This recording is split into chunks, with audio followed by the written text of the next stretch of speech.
Hello, dear comrades and all the people of Africa. This is the Pan-African Coffee Break with Alenga Torrested, all the way from Nairobi, Kenya. Ladies and gentlemen, as we enter into this conversation, a very quick one, we have something beautiful happening in Uganda. We have something that is going to make news in the near future in Uganda. And this is the imminent fall of a dictator after over 36 years in power.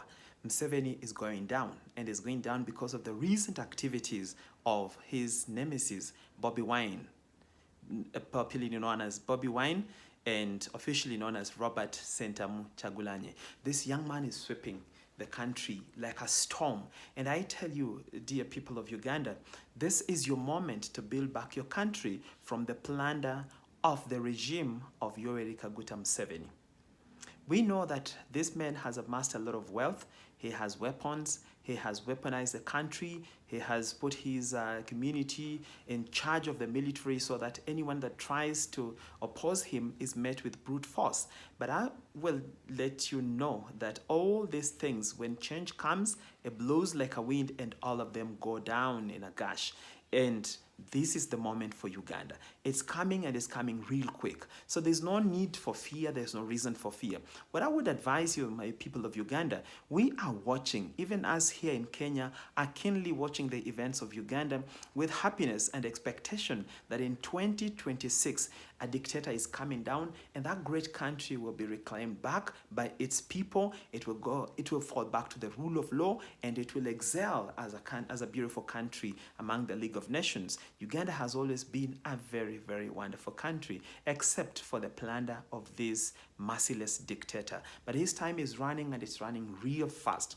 If you saw the events that happened yesterday, especially the heroic welcome of Bobi Wine in the Ugandan eastern district of Mayuge, that was overwhelming, and that definitely scared this dictator out of his wits. And that is the momentum we should build on.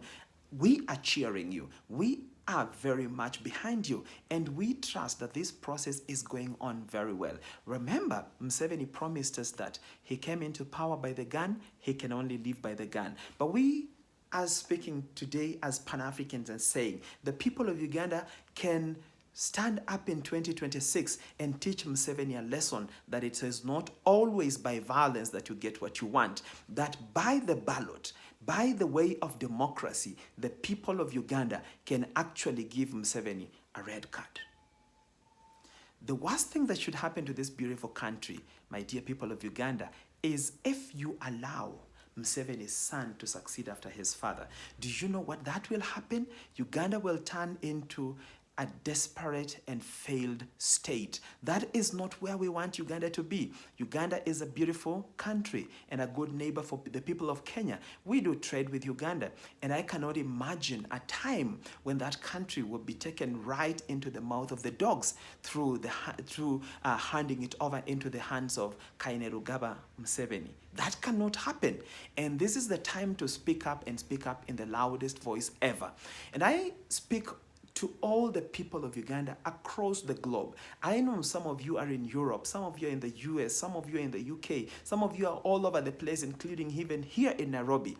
Sometimes you may think you cannot do much about the events that are happening back home, but I tell you, your voice can be heard. Wherever you are across the globe, you can speak, and speak loud. This is the time to spare that $1. This is the time to spare that €1. This is the time to spare that £1, that £1, and send it to the campaigns of Bobi Wine, because this is a man whom God has put in the country.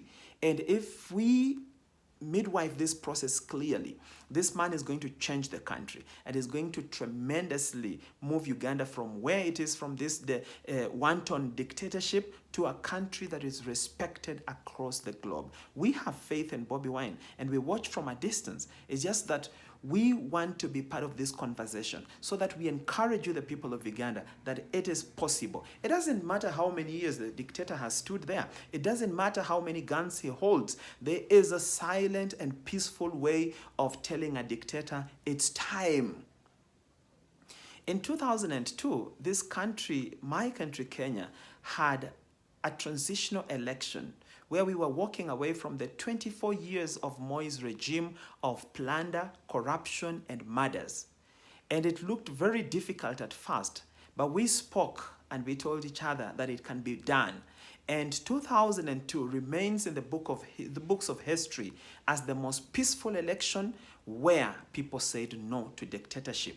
And that is how we got our constitution in 2010, a constitution that marked a new era of the rule of law, a new era of respect for human rights, a new era for the respect of the constitutional order.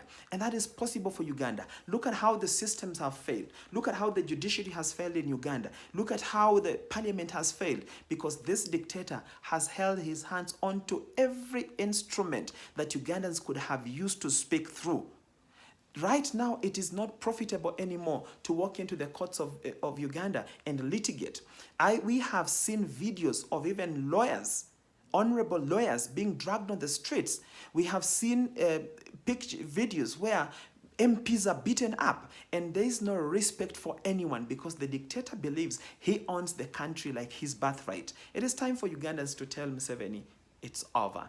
Every good story must come to an end. And this is the moment. Take this moment with glee. Take this moment with celebration and preciseness. And before we go away, let me tell you, the people of Uganda, we have one weapon in our hands. You have one weapon. He could have the military, he could have whatever he wants, but you have one weapon. And that weapon is your identity card as a Ugandan that gives you citizenship and gives you the right to participate in universal suffrage to select who leads you.